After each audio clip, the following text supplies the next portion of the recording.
আসসালামু আলাইকুম ভিউয়ার্স, আশা করি সকলে ভালো আছেন। তো Realme 9i এই স্মার্টফোনটি বাংলাদেশের মার্কেটটা ভালোভাবে কাঁপাতে না পারলেও Realme 9i 5G স্মার্টফোনটি কিন্তু বাংলাদেশের মার্কেট কাঁপাতে আছে। তো স্মার্টফোনটি সদ্য ইন্ডিয়াতে লঞ্চ করা হয়েছে। তো স্মার্টফোনটির 464GB ভেরিয়েন্টের অফিসিয়াল প্রাইস রাখা হয়েছে 14,000 রুপি।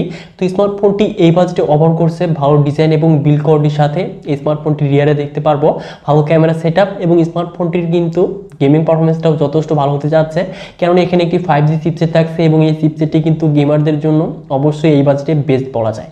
তো স্মার্টফোনটিতে আর কি কি ফিচার্স থাকছে এবং এই ফোনটি বাংলাদেশে কবে আসতে যাচ্ছে এবং প্রাইসটাই বা কত হতে যাচ্ছে, তো আজকের এই ভিডিওতে আমরা ইন ডিটেলসে আলোচনা করতে যাচ্ছি।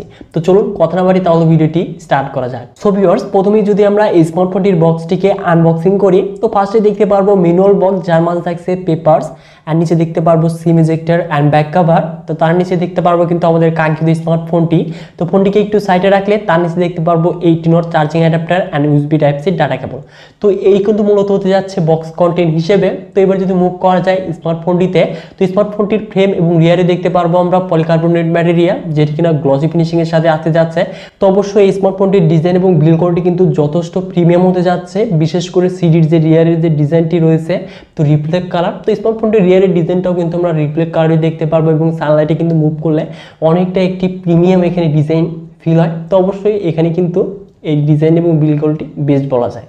এবং এই ফোনটির ওয়েট হতে যাচ্ছে 187 গ্রাম এবং থিকনেস 8.1 মিলিমিটার। তো অবশ্যই এই স্মার্টফোনটি আমরা এক হাতে কিন্তু ইজিলি কমফোর্টেবলভাবে কিন্তু ইউজ করতে পারবো।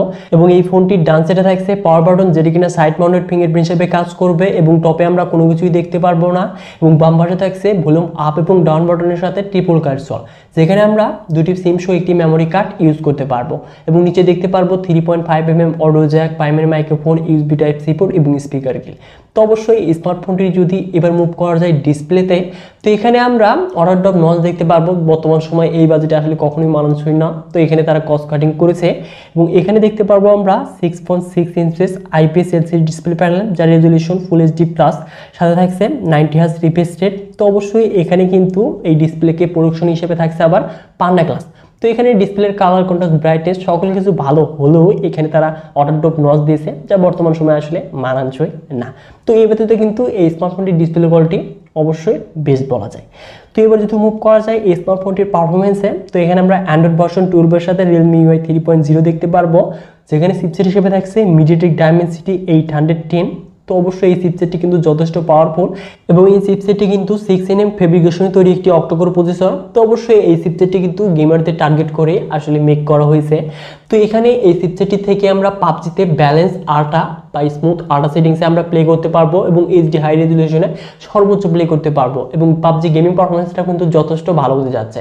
বিশেষ করে জাইরো সেন্সরটি একটু কিন্তু ডিলে কাজ করছিল, তবুও এই স্মার্টফোনটি থেকে এই বাজেটে মানানসই বলা চলে।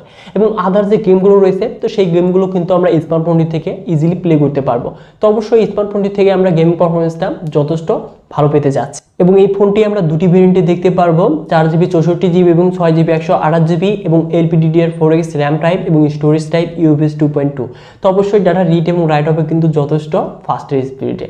তো এবার যদি মুভ করা যায় এই স্মার্টফোনটির ক্যামেরাতে, তো রিয়ারে দেখতে পারবো আমরা ট্রিপল ক্যামেরা সেটআপ, যার মেইন ক্যামেরাটি 50 মেগাপিক্সেল, যার অ্যাপারচার বলবো 1.8, সাথে থাকছে 2 মেগাপিক্সেল ম্যাক্রো এবং 2 মেগাপিক্সেল ডেপথ সেন্সর। তো অবশ্যই স্মার্টফোনটির মেইন ক্যামেরা দিয়ে আমরা 1080p 30fps এর সর্বোচ্চ ভিডিও রেকর্ড করতে পারবো।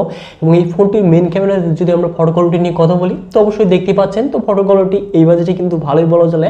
বিশেষ করে এখানে কিন্তু কালারটি একটু বুস্টেড মনে হচ্ছে। তো বিশেষ করে আপনারা যারা social media ready type picture পছন্দ করেন, তো অবশ্যই তারা স্মার্টফোনটিকে চয়েস লিস্টে রাখতে পারেন। তো এখানে যদি ক্যামেরাতে আরেকটু ইমপ্রুভ করা যেত, মানে এখানে আল্ট্রা ওয়াইড লেন্স দিত এবং এখানে যদি আরেকটু ক্যামেরাতে অপটিমাইজ করতো, মানে ডিটেলস শ্যাডো এরিয়া যদি আরেকটু হ্যান্ডেল করতে পারতো, তাহলে কিন্তু অবশ্যই এই ক্যামেরা কোয়ালিটি বেস্ট হতে পারতো।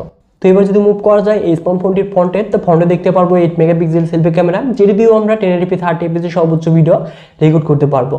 তো এবার যদি মুভ করা যায় এই স্মার্টফোনটির কমন ফিচার্সে, তো এখানে LAN, Bluetooth 5.2, GPS, USB type C এবং স্মার্টফোনটির সিকিউরিটি হিসেবে দেখতে পারবো আমরা সাইড মাউন্টেড ফিঙ্গারপ্রিন্ট স্ক্যানার, যেটি কিনা যথেষ্ট ফাস্টের স্পিডে লক এবং আনলক হতে যাচ্ছে।